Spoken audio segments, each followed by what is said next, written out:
Hey everyone, welcome back for another deep dive. That's great to be here. Today we're going to be looking at the reigns of a whole bunch of kings. Yes. It's Rehoboam, Jeroboam, a bunch of other guys, Yeah. all packed into 1 Kings 12 through 16.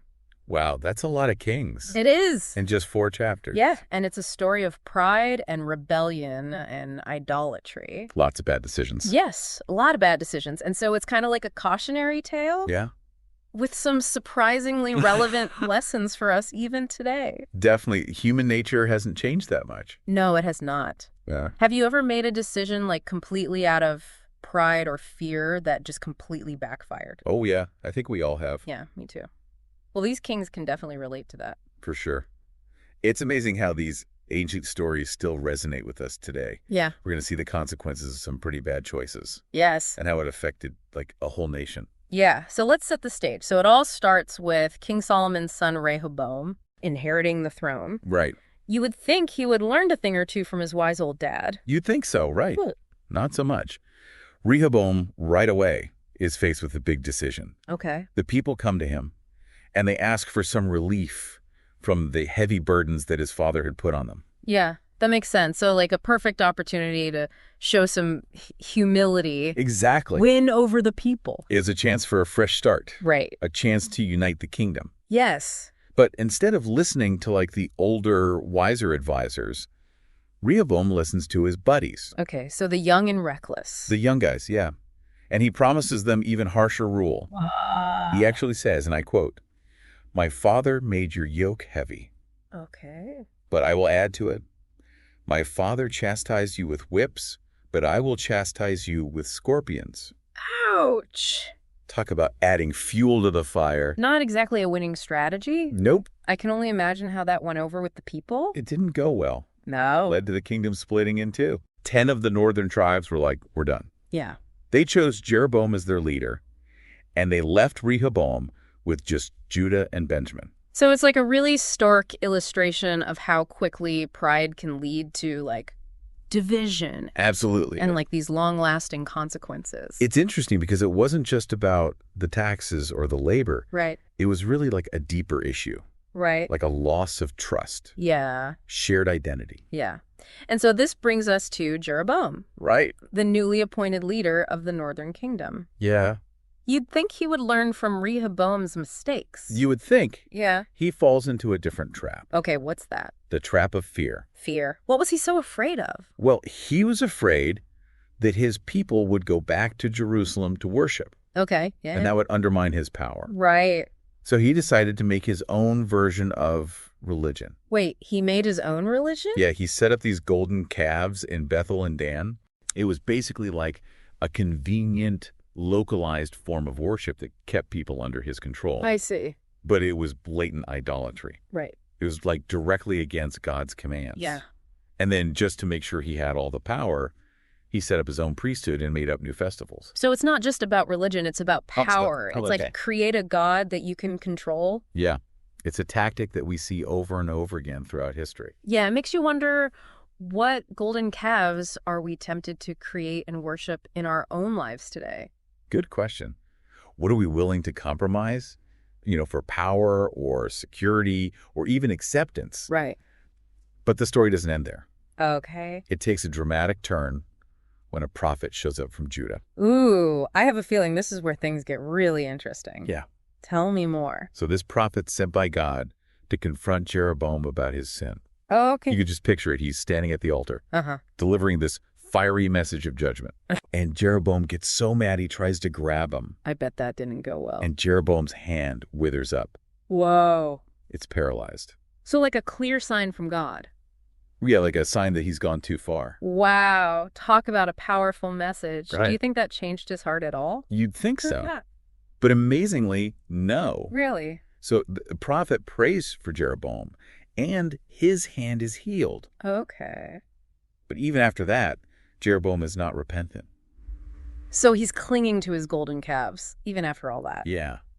It really makes you wonder about, like, the stubbornness of the human heart, Wow. how hard it is to change. Yeah. Even when you see evidence right in front of you. Yeah, that's a really good point. It's like, how often do we do that in our own lives? We cling to things even when they're hurting us. Absolutely. And this brings us to another really interesting twist. Okay. The deceitful prophet. The deceitful prophet. Yeah, okay. Two prophets. Now, I am intrigued. Tell me everything. Okay, two prophets. Now I am intrigued. Tell me everything. Well, you'll remember that our prophet from Judah had just delivered this really powerful message to Jeroboam, and now he's heading home. Okay. He's probably feeling pretty good about standing up for what's right. Right. When he runs into another prophet. Okay. An older man who lives in Bethel. Okay, so this is where I start to get a little confused. Uh-huh. Two prophets, isn't that like breaking some kind of celestial rule? It definitely makes things more complicated. Yeah. This older prophet, and we're not really sure why, Okay. decides to lie Oh, okay. to the younger prophet. What? He claims he's gotten a message from an angel Okay. telling the younger prophet to go back to his house for a meal. So he's using God's name to basically trick this guy. Yeah.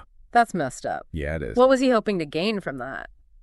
It's hard to say, Yeah. but his actions really highlight how important discernment is, Right. especially when it comes to matters of faith. Right. And the younger prophet, Right. maybe because he sees this older prophet as an authority figure, Okay. he believes the lie. Wow. He ends up breaking God's command Right. to not eat or drink anything while he's on this mission. This is kind of breaking my heart a little. Yeah. He was so focused on the message Yeah. that he forgot to listen to the instructions. Exactly. It's a really powerful lesson about the need for both courage and careful obedience. Oh. And unfortunately, there are some serious consequences. Oh, no. As the younger prophet's going home, Uh-huh. he's killed by a lion. Oh, It's no. a really sad story. Yeah. It really emphasizes the importance of staying true to God's word, Yeah. even when you're hearing conflicting messages Right. or really convincing arguments. Just stories so relevant to our lives today. Definitely. Don't you think? I mean, we are constantly bombarded with information Yeah. from all sides. And it's often conflicting and confusing. It's true. It's like we need that built-in BS detector Yes. all the time. Exactly. Yeah. Like this story really reflects those challenges that we face in the 21st century. It does. It's like we're constantly navigating this world of information overload, Yeah. trying to figure out what's true, Right. what's false. Yeah.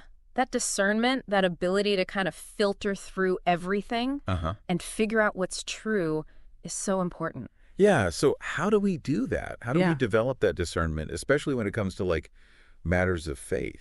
Well, it's a lifelong process. Okay. But for people of faith, I think it starts with really grounding yourself in truth, Okay. studying the scriptures, Uh-huh. seeking guidance from wise mentors can be helpful. Right. But even beyond that, we just have to be good critical thinkers. Right. Learn how to question assumptions, Yeah. be willing to look at different perspectives. Okay. That makes a lot of sense. But let's get back to Jeroboam. Okay. Does he learn anything from all this? Well, not really. No. In chapter 14, his son gets sick, Okay. Abijah. Okay. And Jeroboam, in a desperate attempt to save him, Uh-huh. sends his wife undercover to consult the prophet Ahijah. Oh, so he's going back to the source, He is. but he's trying to be sneaky about it? Yeah. I can't imagine that ends well. It doesn't. No. God sees everything. Yeah. He reveals the queen's identity to Ahijah, Right. and then Ahijah delivers this devastating prophecy. Okay. He says that not only will Abijah die, Oh. but that Jeroboam's entire dynasty is doomed Wow. because of his idolatry Yeah. and his disobedience. This is heavy stuff. It is. It really shows you how our choices, especially when you're a leader, Uh-huh. have these big consequences. They Yeah. affect the people around us, even Yeah. generations to come. And it's a reminder that, we're not just living for ourselves. Right. Our choices have a ripple effect. Yeah, what happens after Jeroboam dies? So things go from bad to worse. Okay. Chapters 15 and 16. Uh-huh. It's like a long list of terrible kings. Okay. Nodab, Baasha, Elah, Zimri. It's like a revolving door of bad rulers, It is. each one more wicked than the last. And shorter lived. Yeah, who was like the worst of the worst. Well, Zimri wins the prize for shortest reign. Oh, okay. He reigned for 7 days. Wow. But really, all of these kings, it just paints this bleak picture of Israel. Yeah. None of them managed to break free from the pattern of idolatry Yeah. and disobedience. I'm getting whiplash from all these kings. Oh, I know. It sounds like rejecting God Yeah. led to this complete societal breakdown. It's a classic example of what happens when a nation loses its moral compass. Yeah. Leadership is corrupted. Yeah. People lose their sense of purpose. Right. And everything just falls apart. Okay. So that's the northern kingdom. Yeah. What about Judah? Well, that's where we see a little bit of hope. Okay, good. Remember Rehoboam? Yeah. The king who started it all with his pride. Yes. His grandson Asa turns out to be a pretty good king. Really? I am surprised. Yeah. After all these terrible rulers, a good king almost seems out of place. I know, right? What made Asa so different? He actually tried to do what was right in God's eyes. Okay. He got rid of the idols. He got rid of those high places. He repaired the altar in the temple. Wow, so he's hitting the reset button. He was. Trying to undo all the damage. Yeah. It sounds like a breath of fresh air after all that, spiritual smog. It was. But does it last? Well, it's a good start, but even Asa's not perfect. Oh, okay. Yeah. Later in his reign, when he's faced with a military threat, Okay.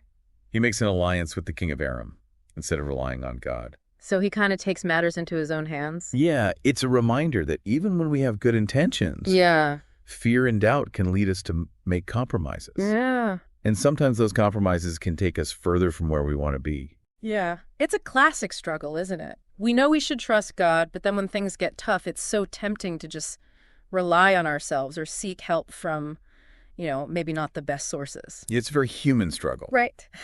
But even with that mistake, Asa's reign was a time of stability and spiritual revival in Judah. Okay. So it shows that even in the midst of a lot of darkness, even one leader who chooses to honor God can make a difference. It's encouraging to hear that, especially after that constant stream of bad choices from the Northern Kingdom. Yeah, it's a real contrast. Right. And the Northern Kingdom continues down that spiral. Yeah. They just keep going through kings who follow Jeroboam's bad example. So it seems like that original decision to divide the kingdom really had some long-lasting consequences. Yeah, for sure. It wasn't just a political split. Right. It was a spiritual divide, too. Yeah, and the Book of Kings is pretty straightforward about it. Okay. It describes all these northern kings as evil, Okay. and their reigns were marked by violence and oppression. Right. They just completely ignored God's laws. It's kind of depressing, to think that a whole nation could just be so lost. Yeah. What's the point of even telling these stories if it's just one bad choice after another? Right.